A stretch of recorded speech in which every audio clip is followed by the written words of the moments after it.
84.9 FM in Dakar through our website www.wadr.org.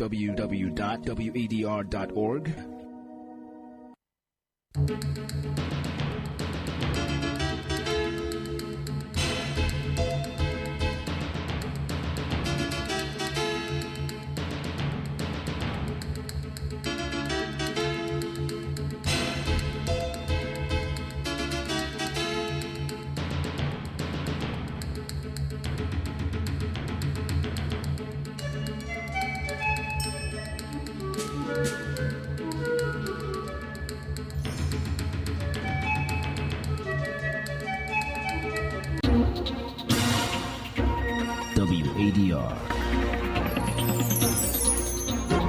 promoting dialogue.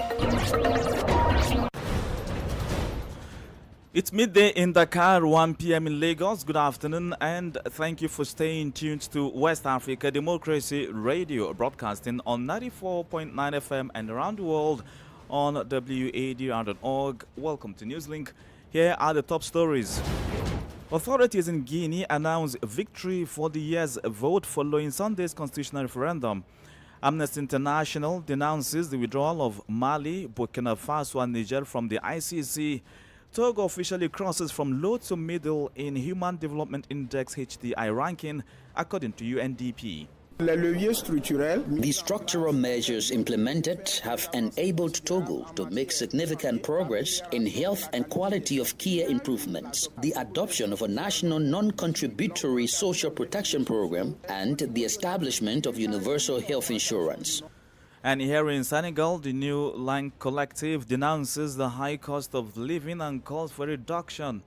Please stay tuned for details of these stories and more. Here is Abdullahi Hassan with Newslink. Glad to have you join our midday news broadcast. We begin in Guinea with an update on the September 21 constitutional referendum, for which the provisional results were announced late last night.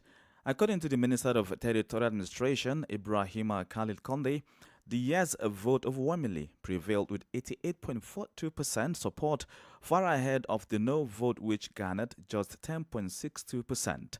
While authorities hailed this outcome as a significant victory, it has sparked fierce opposition protests. Selu Dalen Jallo, leader of the UFDG party, described the process as an electoral sham. Ibrahima Khalil Konde, Minister of Territorial Administration and Centralization, declared a landslide victory for yes. Je déclare que le projet de nouvelle constitution soumis à l'approbation du peuple. The proposed new constitution submitted to public approval via referendum saw a participation rate of 86.42% with 89.38% voting in favor and 10.68% against. These provisional results will be forwarded to the Supreme Court, the sole authority responsible for review, addressing disputes, validating them, and announcing the final results. According to Ibrahima Khalil Konde, the Guinean Minister of Territorial Administration, the final results are expected shortly. The Supreme Court will need to decide whether to confirm or reject the figures presented by the DGE. Elsewhere, Nigeria's Minister of State for National Defense, General Salifu Modi, on Tuesday visited the command post of the Unified Force of the Alliance of Sahel States, FUAES. The purpose of the tour was to assess the progress of the joint military framework. Accompanied by several senior officers, General Modi participated in a comprehensive briefing outlining the initiatives undertaken since the gradual launch of the force in late July. Francis Boniface tells us more. Colonel Eric Dabire, who serves as the Chief of the Integrated General Staff of the FUAES, highlighted that the visit reflected the unwavering attention and support of the Nigerian authorities for the mission. He pointed out that the establishment of this force was inspired by efforts led by the Alliance of Sahel States. The colonel detailed Niamey's robust backing, describing it as instrumental in accelerating both the creation and operational readiness of the unified force. Colonel Dabiri also underscored ongoing efforts, including drafting foundational text, harmonizing operational procedures, and implementing coordination tools. These measures are designed to provide the Sahel Joint Forces with a durable, structured framework to sustain its operations over the long term. At least 5,000 men from the Confederation members will form part of the joint security platform that seeks to fortify a united front against terrorism plaguing the Sahel region. Following the briefing, General Salifu Modi issued directives aimed at better coordinating operations and enhancing FUAESC's effectiveness in addressing security challenges and rising attacks by insurgents. Hundreds of people, including uniformed personnel, have been killed since the start of the year in Mali, Burkina Faso, and especially Niger. Francis Boniface reporting there. Meanwhile, Amnesty International has reacted to the decision of Burkina Faso, Mali, and Niger to withdraw from the Rome Statute of the International Criminal Court (ICC). The rights organization described the withdrawal as a serious backward step in the fight against impunity in the Sahel region and worldwide. According to Amnesty International, the announcements by the AES member countries are an affront of victims and survivors of the most serious crimes. Usman Jallo, a senior researcher at Amnesty International West and Central Africa Bureau, has been speaking to WADR.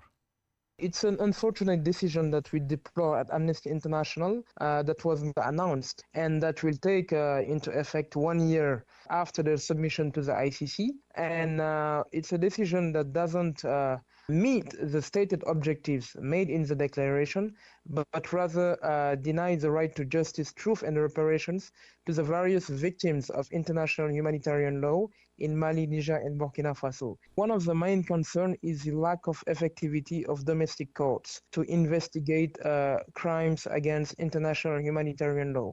As you might know, in Mali, since 2012, there have been many violations of international humanitarian law. There have been cases of mass killings of civilians, destruction of property, cases of conflict-related sexual violence, but also in Burkina Faso and in Niger. And also in many cases, these governments or these judiciary authorities rather have announced investigations 13 years after the beginning of the conflict.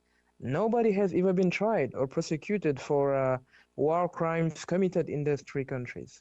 So in this context, announcing the setting up of a special Sahelian criminal court to prosecute those crimes is not very convincing, given the performance record of domestic courts. Usman Jallo, a senior researcher at Amnesty International West and Central Africa Bureau, will join us in the later half of the news for more analysis. In the meantime, the president of the Open Society Foundations, OSIWA, has reaffirmed the organization's commitment to supporting a multilateral order aimed at ensuring peace, prosperity, and reparations for Africa.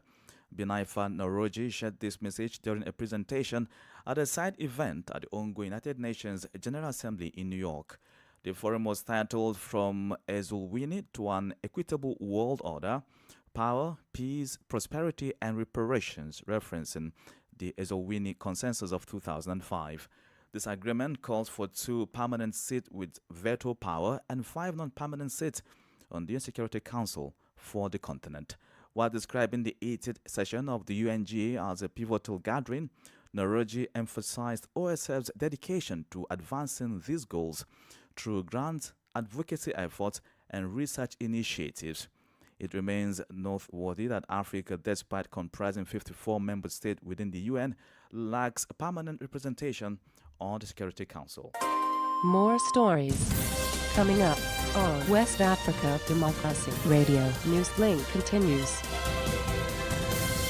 Remember, we're live across the world at WADR.org and on all social media platforms, X, Instagram at WADR News, and on Facebook, WADR English Service.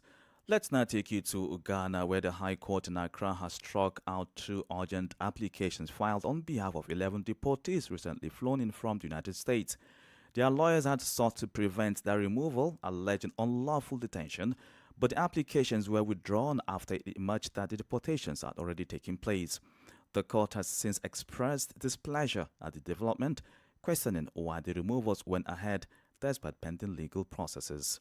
From Accra, Nari Ditete reports. The Labour Division of the High Court on Tuesday struck out 2 applications filed by 11 U.S. deportees, including an ex parte habeas corpus and a motion for an interlocutory injunction. The applications, which sought to stop the Ghanaian authorities from deporting them, were withdrawn after the court was informed that the individuals had already been placed on flights out of the country over the weekend. Lead counsel Oliver Bakavomawo told the court that the deportations undermined the very reliefs the applicants were seeking, stressing that urgent human rights applications should not be overtaken by executive actions. He added that several more asylum seekers were being brought into the country under the agreement between Ghana and U.S. authorities, making it crucial for the courts to treat such matters with urgency. Presiding Judge Justice Presla Dikru Ofori noted that given the national and international dimensions of the case, the applications ought to have been heard on notice. She described the removals as deeply troubling, saying they risk eroding public confidence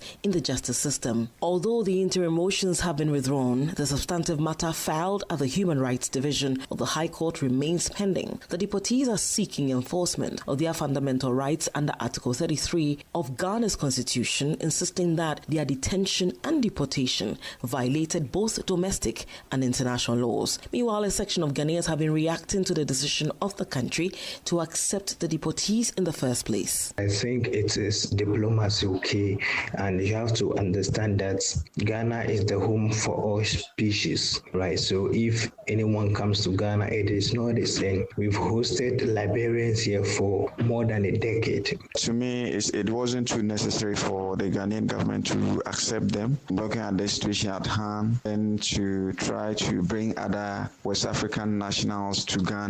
Why don't they take them back to their countries or the countries where they hail from? The applicants, who are from Nigeria, Togo, Liberia, Mali, and the Gambia, claim they had earlier been granted protection against removal by U.S. immigration courts, but were nevertheless forcibly deported. For WEDR, Nadidi Tete, Accra. Let's now talk development. Togo has officially moved for the first time, from the category of countries with a low Human Development Index HDI to those with a medium HDI. The ranking is a statistical indicator developed by the United Nations Development Programme, UNDP. It is calculated based on life expectancy, education levels, and gross domestic product (GDP). The UNDP report was presented on Monday. Christopher Ticho has more. The UNDP's Human Development Index HDI report now ranks Togo second among UEMO countries and fourth within ECOWAS, ahead of Nigeria.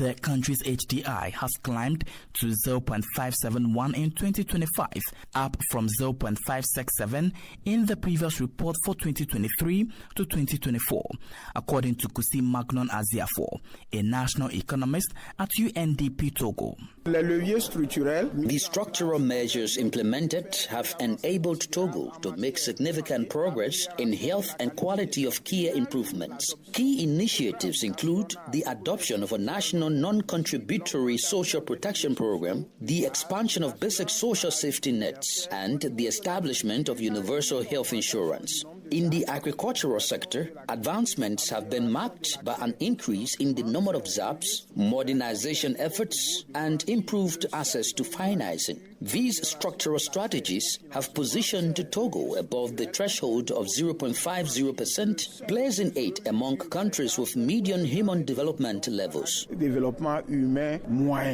report highlights the risks of exclusion associated with artificial intelligence, but emphasizes the importance of leveraging AI to advance human progress by fostering collaboration between machines and humans. The 2025 edition of the Human Development Report is centered this year on the theme, A Matter of Choice, Individuals and Perspectives in the Age of Artificial Intelligence. The Togolese government has reaffirmed its commitment to advancing reforms and engaging partners, civil society and private sector in inclusive initiatives aligned with the 2030 Agenda for Sustainable Development Goals and the African Union's Agenda 2063. Christopher Aticho with that report, filed in by WADR's Lome correspondent Sylvia Widrago. You are listening to Newslink here on West Africa Democracy Radio 94.9 FM, Dakar, Senegal. Here's a reminder of our top stories. Authorities in Guinea announced a victory for the yes vote following Sunday's constitutional referendum. Amnesty International denounces the withdrawal of Mali, Burkina Faso and Niger from the ICC. Togo officially crosses from low to middle in Human Development Index HDI ranking according to UNDP. Still ahead, here in Senegal, the Newslink collective denounces the high cost of living and calls for immediate fix. We also have the press review, guest interview, and sports update. Please stay with us. Fresh and breaking news all the time. Hear it first as the news breaks, only on West Africa Democracy Radio. Newslink continues.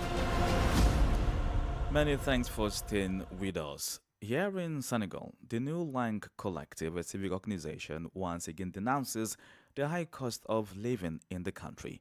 In a press release published on Tuesday, the collective sounded the alarm and deplored the reinstatement of the mobile phone tax. The organization thus calls on the government to reduce the cost of living to relieve the population. Sayyidina Mohamedou Malal Jallow is secretary of Newslink.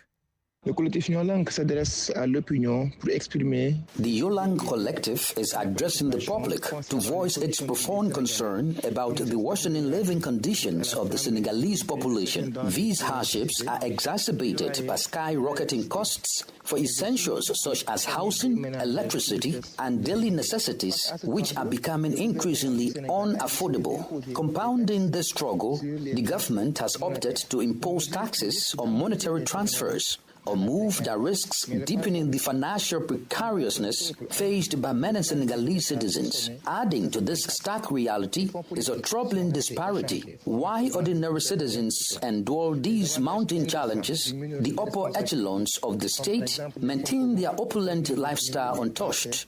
Political funds remain preserved or have even increased for certain institutions, and extravagant perks enjoyed by a select group of public officials, such as discretionary funds, continued unchecked. In light of these pressing issues, the Newslink collective remains steadfast in its commitment to advocating for the rights and interests of the population. It calls on citizens to stay united and engage in the fight for dignity, social justice, tangible measures to lower the cost of living, and, most importantly, significant cuts to the lavish expenditures of the state's elite. La réduction drastique du train de vie de l'État au sommet.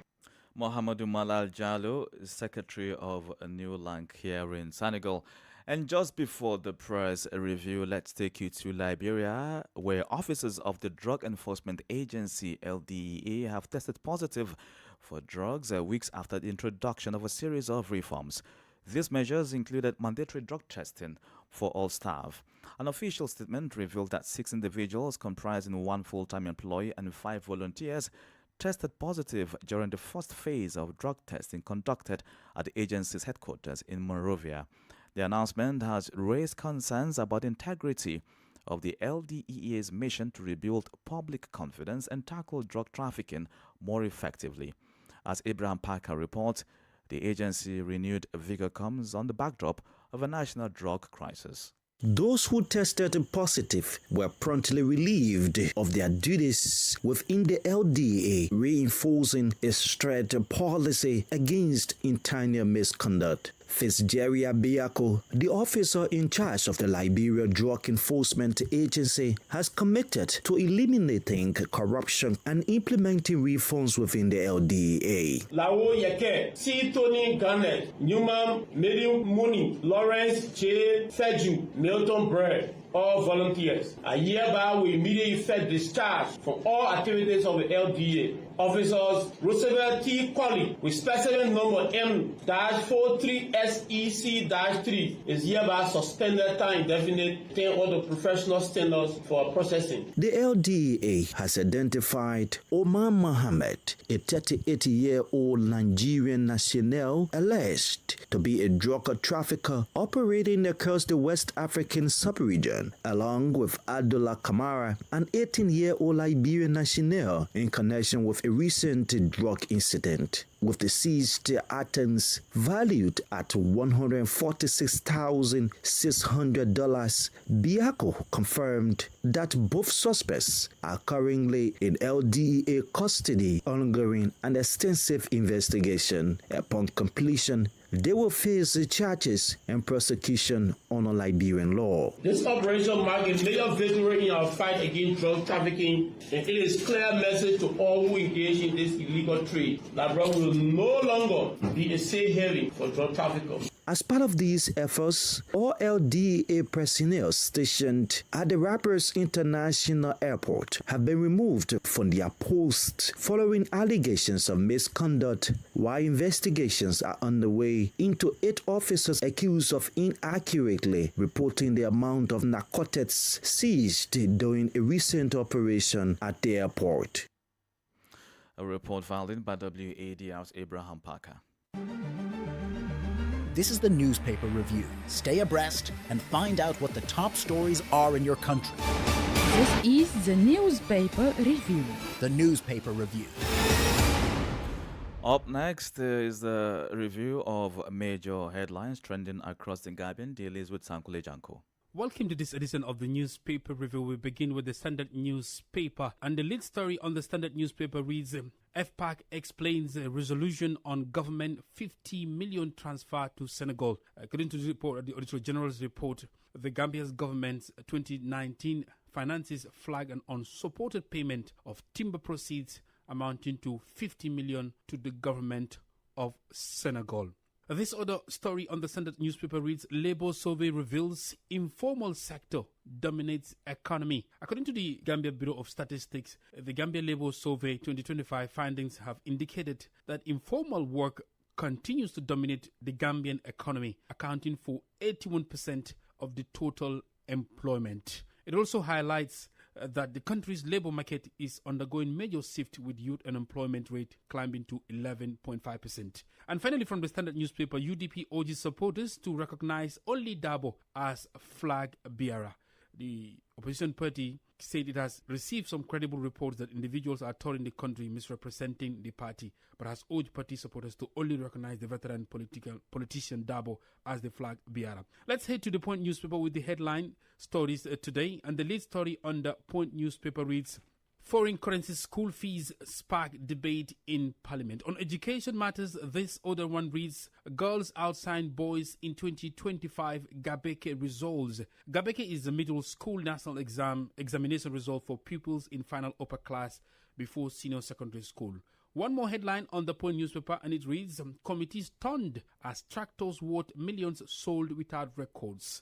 Let's take a look at stories on the Fourier newspaper. Today's lead publication reads, Gambia Bureau of Statistics releases 2025 Labour Force Survey. This other one reads, DLEAG seizes 400,000 pills, millions worth of drug proceeds in major bust. And finally, former Assistant Secretary testifies on James assets. These are the major stories making headlines on Gambian dailies. It's back to you in the studio. Many thanks, Sankule Janko. Politics, analysis on major news, social matters, and all. This is a guest. And for a guest interview this afternoon, we take you back to the reaction from Amnesty International on the decision of Burkina Faso, Mali, and Niger to withdraw from the Rome Statute of the International Criminal Court, ICC. Our guest, Usman Jallo, is senior researcher at Amnesty International West and Central Africa Bureau. In this conversation, highlights the consequences of the withdrawal, stating that once the withdrawal takes effect, it will harm the prospect of victims and survivors of future war crimes, crimes against humanity, or genocide from the Sahel state to pursue justice at the ICC. We're not going to speculate about the rationales behind these logics, but if we look at the last 3 years, we have seen also the withdrawal from the ECOWAS in its Court of Justice, because it was imposing on those countries a certain set of rule of law that they had to follow up, and when they did not want to follow up on them, they just withdrew.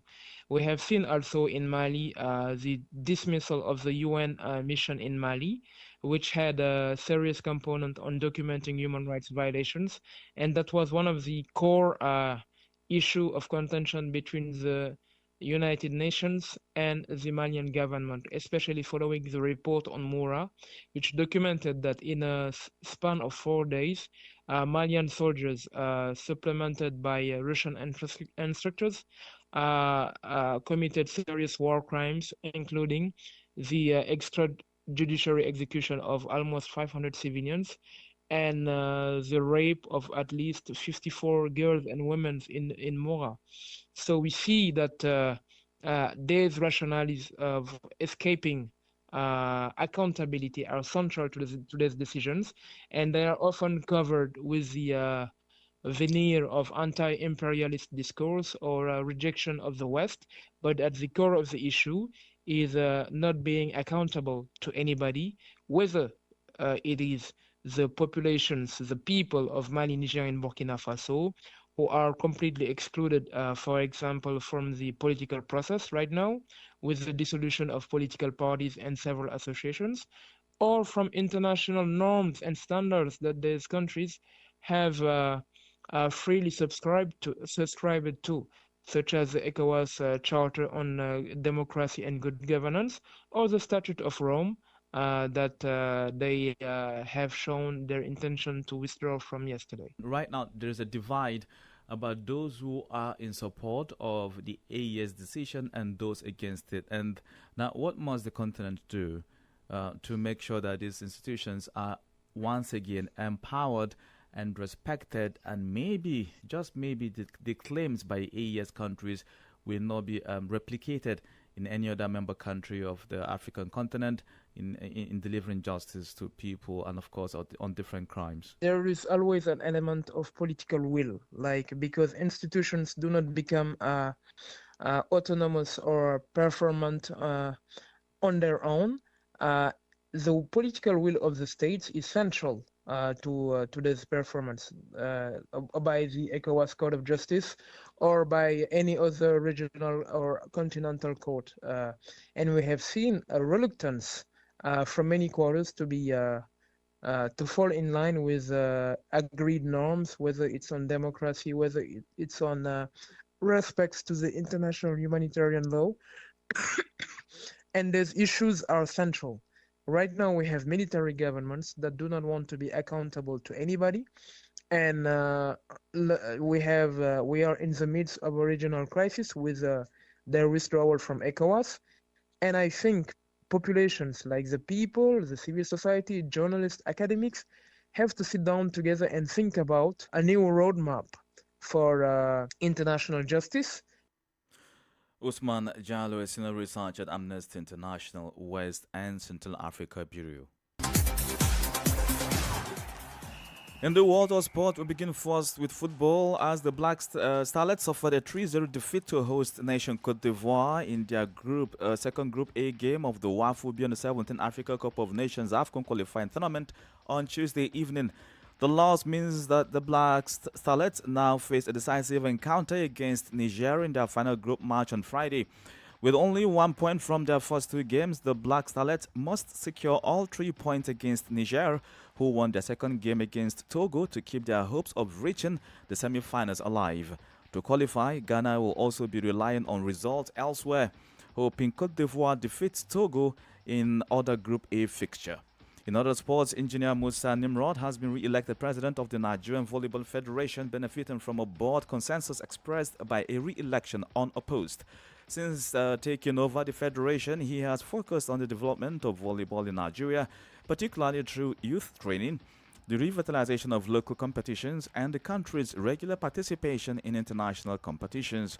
His re-election provides an opportunity to consolidate the progress made while addressing the challenges of professionalizing the championships and strengthening the national team. With that, we've come to the end of this edition of Newslink here on West Africa Democracy Radio, broadcasting from Dakar, Senegal. Thank you for tuning in, and special thanks to Mustafa Sek and Ismaila Kamara for the technical support. Connect with us on our social media platforms, X, Instagram at WADR News, on Facebook, WADR English Service, and stream live on WADR.org. Coming up at the bottom of the hour is WADR's flagship gender program 50/50 with Nadire Tete, to be followed at top of the hour of 1 p.m. by the second edition of our comprehensive news packet in French and Fushevu. I'm Abdullah Hassan. Good afternoon. And many thanks to you for listening to Newslink via Hot 104.3 FM, Newmi FM 94.0, Hilltop Radio 104.7 FM, and Veritas Radio 102.9 in Banjul, the Gambia. We also appreciate our listeners in Liberia via Alternative Youth Radio 98.9 FM, Lofa County, Radio Kagama 94.5 FM, Niba County, DCN Radio 91.3 FM, Riverside County, Wakat FM Radio, Banga, Liberia, Radio Baf FM 91.3 Sierra Leone in Nigeria, and Love 104.5 FM, Abuja. For you listening via Radio Pad 95.1 Damango, Savannah region, and on Royals FM 104.7 Wenchi, Ghana, we say a big thank you. Remember, West Africa Democracy Radio is all about you, your views, and your opinions.